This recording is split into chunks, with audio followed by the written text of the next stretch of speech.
നിങ്ങൾക്കേവർക്കും daily dash Malayalam ചാനലിൻ്റെ പുതിയൊരു വീഡിയോയിലേക്ക് സ്വാഗതം. മണാലിലേക്ക് യാത്ര പോയ പൊളിമൂട് നബീസ് ഉമ്മയുടെ ചിത്രങ്ങളും അതിന് ഒരു ഉസ്താദ് തൻ്റെ പ്രസംഗത്തിൽ പറഞ്ഞ മറുപടിയുമൊക്കെയാണല്ലോ ഇപ്പോൾ സോഷ്യൽ മീഡിയയിൽ കത്തി നിൽക്കുന്നത്. ഈ വിഷയവുമായി ബന്ധപ്പെട്ട് ധാരാളം വാർത്തകളും ചർച്ചകളും റീലുകളുമൊക്കെ ഞാനും കാണുകയുണ്ടായി.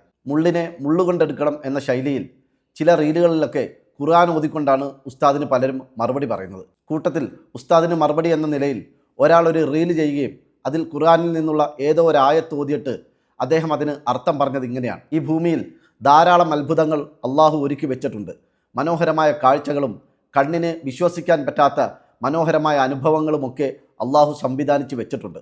ഇതെല്ലാം അവൻ്റെ സൃഷ്ടികൾക്ക് വേണ്ടിയിട്ടുള്ളതാണ്. അങ്ങനെയിരിക്കെ ഒരുമ്മ തൻ്റെ ജീവിതത്തിൻ്റെ സിംഹഭാഗവും കുട്ടികൾക്ക് വേണ്ടി ജീവിച്ച വിധവയായ ഉമ്മ അത്തരത്തിൽ അള്ളാഹു ഒരുക്കി വെച്ച ഒരു കാഴ്ച കാണാൻ പോകുന്നതിന് ഉസ്താദിന് എന്തിനാണ് കുരുപൊട്ടുന്നത്, ഉസ്താദ് എന്തിനാണ് ഇതിൽ അസ്വസ്ഥനാവുന്നത് എന്നൊക്കെ ചോദിച്ചുകൊണ്ട് വളരെ മോശമായ രീതിയിൽ ആ ഉസ്താദിനെ, ആ പണ്ഡിതനെ അപമാനിക്കുന്ന രീതിയിലാണ് അദ്ദേഹം വീഡിയോയിൽ സംസാരിക്കുന്നത്. ഇത്തരത്തിലുള്ള ധാരാളം വീഡിയോസുകൾ നമുക്ക് കാണാൻ കഴിയും. ഏതായാലും ഉസ്താദിന് മറുപടി കൊടുക്കാൻ വേണ്ടിയിട്ടാണെങ്കിലും പലരും ഖുർആൻ പാരായണം ചെയ്യാൻ തുടങ്ങിയിട്ടുണ്ട്. അങ്ങനെ നോക്കുമ്പോൾ സോഷ്യൽ മീഡിയയിൽ ഉടനീളം ഖുർആൻ കൊണ്ട് മുഖരിതമായ ഒരു അന്തരീക്ഷമാണ് നമുക്ക് കാണാൻ കഴിയുക. മറ്റൊരു കാര്യം ഞാൻ ശ്രദ്ധിച്ചത്, ഇന്നലെ നമ്മുടെ നാട്ടിലെ പല മുഖ്യധാരാ മാധ്യമങ്ങളും ചർച്ചയ്ക്കെടുത്തതുപോലും ഈ വിഷയമാണ്. നിങ്ങളൊന്ന് ആലോചിച്ച് നോക്കണം. സാധാരണ നിലയിൽ നമ്മുടെ നാട്ടിൽ പ്രത്യേകിച്ച് മുഖ്യധാരാ മാധ്യമങ്ങളൊക്കെ ചർച്ചയ്ക്കെടുക്കുന്ന വിഷയം ജനങ്ങളുമായി ബന്ധപ്പെട്ട കാര്യങ്ങളാണ്. പൊതുജനങ്ങളുടെ ജീവനും അവരുടെ സ്വത്തിനും അവരുടെ സമാധാനപരമായ ജീവിതത്തിനും വിലങ്ങ് തടിയാവുന്ന പ്രശ്നങ്ങളെ അഡ്രസ്സ് ചെയ്യുകയാണ് സാധാരണ മാധ്യമങ്ങൾ ചെയ്യാറുള്ളത്. അല്ലെങ്കിൽ ഭരണഭാഗത്ത് നിന്നും ജനങ്ങൾക്കുണ്ടാകുന്ന ബുദ്ധിമുട്ടുകൾ, അത്തരത്തിൽ ഭരണപക്ഷത്തെ കൺതുറപ്പിക്കുക എന്ന ലക്ഷ്യത്തിലാണ് പല മാധ്യമങ്ങളും വാർത്തകൾ റിപ്പോർട്ട് ചെയ്യാറുള്ളതും അത്തരത്തിലുള്ള വിഷയങ്ങളെ സമീപിക്കാറുള്ളതും. അത്തരം മാധ്യമങ്ങളെല്ലാം ഇന്ന് സോഷ്യൽ മീഡിയയിൽ വരുന്ന ചില റീലുകളെ അടിസ്ഥാനമാക്കിയും അത്തരത്തിലുള്ള വീഡിയോസുകളിൽ സ്വാധീനിക്കപ്പെട്ടിട്ടുമാണ് ചർച്ചകളുടെ വിഷയം തന്നെ തയ്യാറാക്കുന്നത്. എത്രത്തോളം പരിതാപകരമായ അവസ്ഥയിലേക്കാണ് നമ്മുടെ മാധ്യമങ്ങൾ എത്തിയിരിക്കുന്നത് എന്ന് നമ്മൾ ആലോചിക്കേണ്ടതുണ്ട്.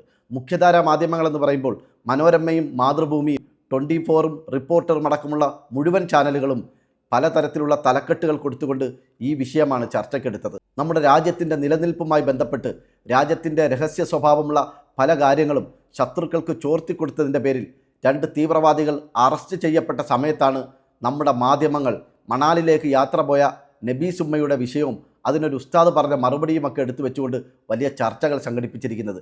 രാജ്യത്തിൻ്റെ ജനാധിപത്യത്തിൻ്റെ 5ാമത്തെ തൂണെന്ന് വിശേഷിപ്പിക്കപ്പെടുന്നതാണ് മാധ്യമ പ്രവർത്തനം.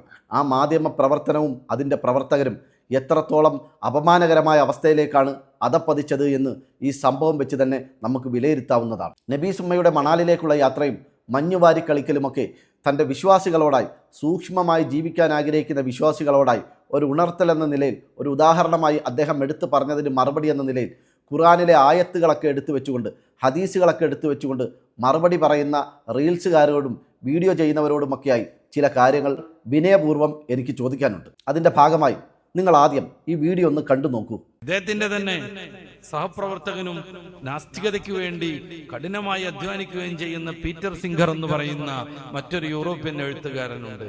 അയാളുടെ ദി പ്രാക്ടിക്കൽ എത്തിസം എന്ന പുസ്തകം 3 പ്രധാന കാര്യങ്ങളാണ് മുന്നോട്ട് വെക്കുന്നത്.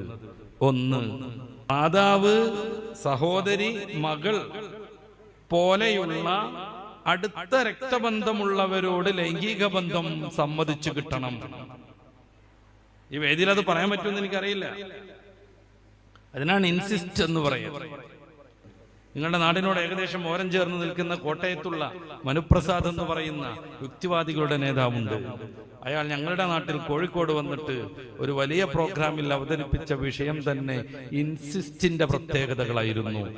നബീസ് ഉമ്മയുടെ വിഷയവുമായി ബന്ധപ്പെട്ട് ഉസ്താദിനെ വിമർശിക്കുകയും ആക്ഷേപിക്കുകയും ചെയ്യുന്നവരിൽ എത്ര പേർക്ക് സാമൂഹിക പ്രതിബദ്ധതയുള്ള ഈ വിഷയത്തിൽ കൃത്യമായ ഒരു അഭിപ്രായം പറയാൻ കഴിഞ്ഞിട്ടുണ്ട്, ഒരു റീല് ചെയ്യാൻ കഴിഞ്ഞിട്ടുണ്ട്, ഒരു വീഡിയോയിലൂടെ കൃത്യമായ അഭിപ്രായവും നിലപാടും പറയാൻ കഴിഞ്ഞിട്ടുണ്ട്. വളരെ ഗുരുതരമായൊരു പ്രശ്നമാണ് അദ്ദേഹം അഡ്രസ്സ് ചെയ്തുകൊണ്ട് നമുക്ക് മുമ്പിൽ സംസാരിച്ചത്. നമ്മളൊക്കെ ജീവിക്കുകയും പിന്തുടരുകയും ചെയ്യുന്ന, പരിപാവനമായി കൊണ്ടു നടക്കുന്ന, പവിത്രമായി സൂക്ഷിക്കുന്ന കുടുംബജീവിതവും ആ ബന്ധങ്ങളും അതിൻ്റെ അന്തരീക്ഷവും അതിലൂടെ നമ്മുടെ സമൂഹത്തെ ആകെ താങ്ങി നിർത്തിയിരിക്കുന്ന ധാർമ്മികമായ മൂല്യങ്ങളെയും ചിന്തകളെയും കാഴ്ചപ്പാടുകളെയും ഒക്കെ പൂർണ്ണമായും തകർത്തെറിയുന്ന, വലിച്ചെറിയുന്ന പ്രത്യയശാസ്ത്രങ്ങളും യുക്തിവാദം എന്നൊക്കെ പറയുന്ന, അല്ലെങ്കിൽ യുക്തിവാദം എന്ന അപരനാമത്തിൽ അറിയപ്പെടുന്ന തീവ്ര ചിന്താഗതിക്കാരും തീവ്ര സ്വഭാവമുള്ളവരും നമുക്കിടയിൽ കളം നിറയുന്നുണ്ട്.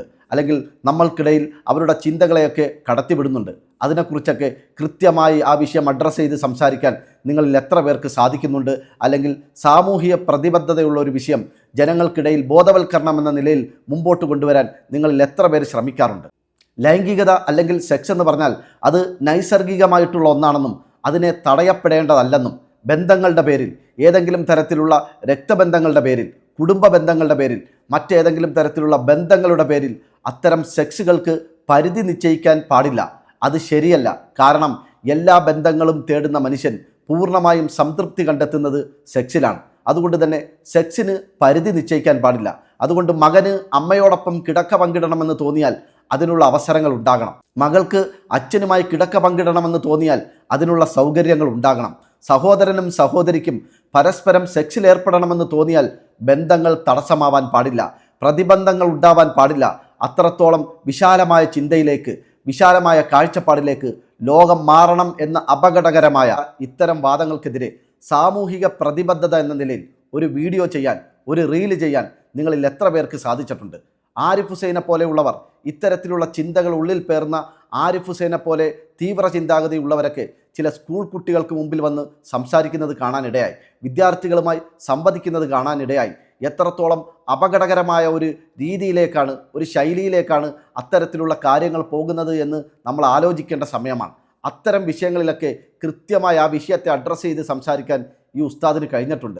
എത്രയോ വിഷയങ്ങൾ നമ്മുടെ നാട്ടിൽ, പ്രത്യേകിച്ച് മുസ്ലിം സമുദായത്തിനിടയിലും മറ്റു സമുദായങ്ങൾക്കിടയിലും കല്യാണത്തിൻ്റെ പേരിൽ നടക്കുന്ന പലതരത്തിലുള്ള കോപ്രായങ്ങൾ, കല്യാണവുമായി ബന്ധപ്പെട്ട് ഫോട്ടോഷൂട്ട് എന്ന പേരിൽ നടക്കുന്ന അശ്ലീലമായിട്ടുള്ള പല കാട്ടിക്കൂട്ടലുകളും, ഇതിനൊക്കെ വളരെ കൃത്യമായ നിലപാട് അദ്ദേഹം പറഞ്ഞിട്ടുണ്ട്.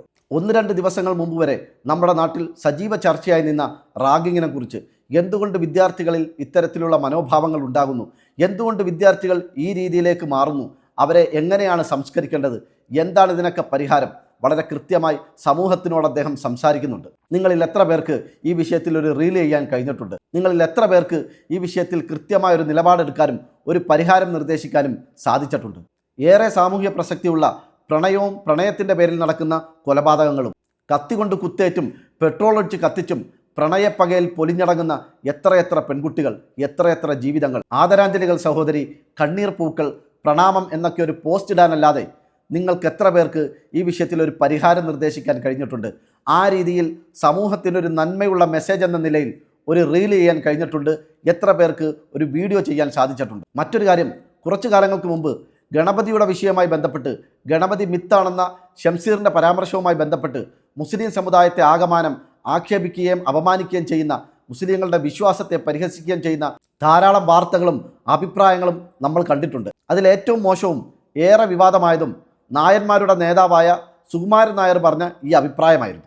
ഇവർ പറയുന്നുണ്ടല്ലോ സ്വർഗത്തിൽ എന്ന് ഇത്ര ഹൂറി ഉണ്ടെന്ന് പറയുന്നുണ്ടല്ലോ. ആര് പോയി സ്വർഗത്ത്? ഏതവനാ സ്വർഗത്ത് പോയിച്ചു വന്നത്? അപ്പൊ അതുകൊണ്ട് ആ പറയുന്നതിൽ ഒരു അർത്ഥമില്ല.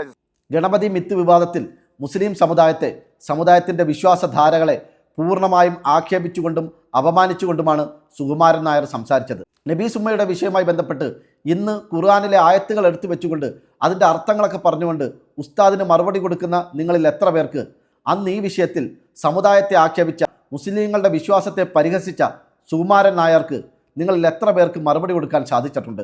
നിങ്ങളിൽ എത്ര പേർ അന്ന് റീലിലൂടെ സുകുമാരൻ നായർക്ക് മറുപടി പറഞ്ഞിട്ടുണ്ട്? നിങ്ങളിൽ എത്ര പേർക്ക് വീഡിയോ ചെയ്തുകൊണ്ട് ഈ വിഷയത്തിൽ അവരോട് പ്രതിഷേധിക്കാൻ കഴിഞ്ഞിട്ടുണ്ട്? ഒരു സ്വയം പരിശോധനയ്ക്ക് നിങ്ങളൊക്കെ തയ്യാറാവേണ്ട സമയമാണിത്. എന്നാൽ അന്നും ഈ വിഷയത്തിൽ കൃത്യമായ നിലപാടെടുക്കാൻ ഈ ഉസ്താദിന് കഴിഞ്ഞിട്ടുണ്ട്.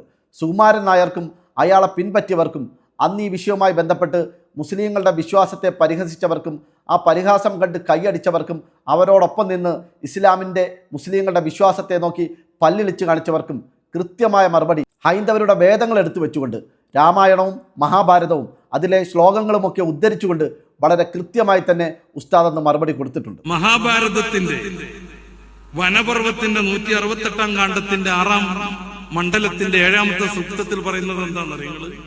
ആയിരക്കണക്കിന് മനോഹരമായ സ്വർണ്ണ നിറമുള്ള അപ്സരസ്സുകൾ അവരെ മാടി വിളിക്കുന്നതാണ്.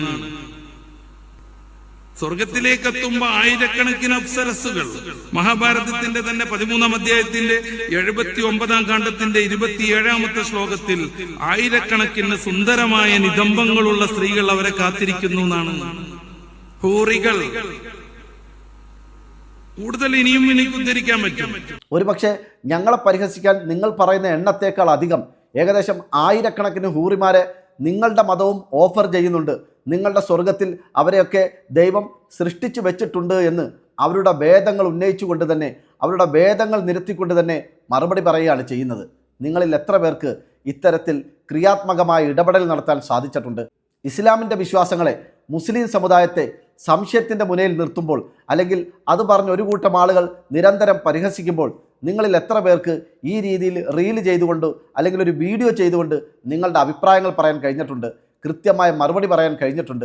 സ്വയം പരിശോധിക്കേണ്ട സമയമാണിത്. നമ്മുടെ നാട്, നമ്മുടെ സമൂഹം ഗൗരവത്തിൽ ചർച്ച ചെയ്യേണ്ട പല വിഷയങ്ങളിലും കൃത്യമായ മറുപടി ഈ സക്കാഫി ഉസ്താദ് പറഞ്ഞിട്ടുണ്ട്. സാമൂഹ്യ പ്രതിബദ്ധതയോടുകൂടി കാലിക പ്രസക്തിയുള്ള പല വിഷയങ്ങളും അഡ്രസ്സ് ചെയ്തുകൊണ്ട് ജനങ്ങൾക്കൊരു ബോധവൽക്കരണം എന്ന രീതിയിൽ, മുന്നറിയിപ്പ് എന്ന രീതിയിൽ വളരെ കൃത്യമായി അദ്ദേഹം പല വിഷയങ്ങളിലൂടെയും സമൂഹത്തിനോട് സംവദിക്കുന്നുണ്ട്. എന്നാൽ ഇത്തരം വിഷയങ്ങളൊക്കെ സംസാരിക്കുന്നത് ഒരു തലേക്കെട്ടുകാരനായതുകൊണ്ട് അതൊന്നും ഗൗരവത്തിൽ എടുക്കേണ്ടതില്ല. അവരൊന്നും ഇനിയും 6-ാം നൂറ്റാണ്ടിൽ നിന്നും വണ്ടി കയറിയിട്ടില്ലാത്ത അപരിഷ്കൃതരാണെന്ന രീതിയിൽ അവരുയർത്തിവിടുന്ന വിഷയങ്ങളെ, സമൂഹത്തോട് സംവദിക്കുന്ന വിഷയങ്ങളെ പൊതുവെ ഇവിടുത്തെ മുഖ്യധാരാ മാധ്യമങ്ങളും മറ്റാളുകളുമൊക്കെ അവഗണിക്കാറാണ് പതിവ്. സമൂഹത്തോടുള്ള ഉത്തരവാദിത്വം എന്ന നിലയിൽ, സാമൂഹ്യ പ്രതിബദ്ധത എന്ന നിലയിൽ, നാടിൻ്റെ നന്മയ്ക്കായി അദ്ദേഹം പറഞ്ഞ പല കാര്യങ്ങളും ചർച്ചയ്ക്കെടുക്കാതെ ഏതോ ഒരു പ്രസംഗത്തിനിടയിൽ വളരെ സരസമായി പറഞ്ഞ ഒരു കാര്യം മാത്രം എടുത്തു വെച്ചുകൊണ്ട് വലിയ ചർച്ചകൾക്ക് കോപ്പ് കൂട്ടുന്നവരോട് പ്രത്യേകിച്ചൊന്നും പറഞ്ഞിട്ട് കാര്യമില്ല. കാരണം എത്രയൊക്കെ പറഞ്ഞാലും എന്തൊക്കെ ചെയ്താലും വെളുത്ത പ്രതലത്തിലെ കറുത്ത പുള്ളിയിലാണ് എല്ലാവരുടെയും കണ്ണുകൾ ആദ്യം തന്നെ ഉടക്കുക, അത് എത്ര ചെറുതാണെങ്കിലും. ഈ വിഷയത്തെക്കുറിച്ചുള്ള നിങ്ങളുടെ അഭിപ്രായങ്ങൾ കമൻറ്റുകളായി രേഖപ്പെടുത്തുക. മറ്റൊരു വിഷയമായി നമുക്ക് വീണ്ടും കാണാം. ബൈ.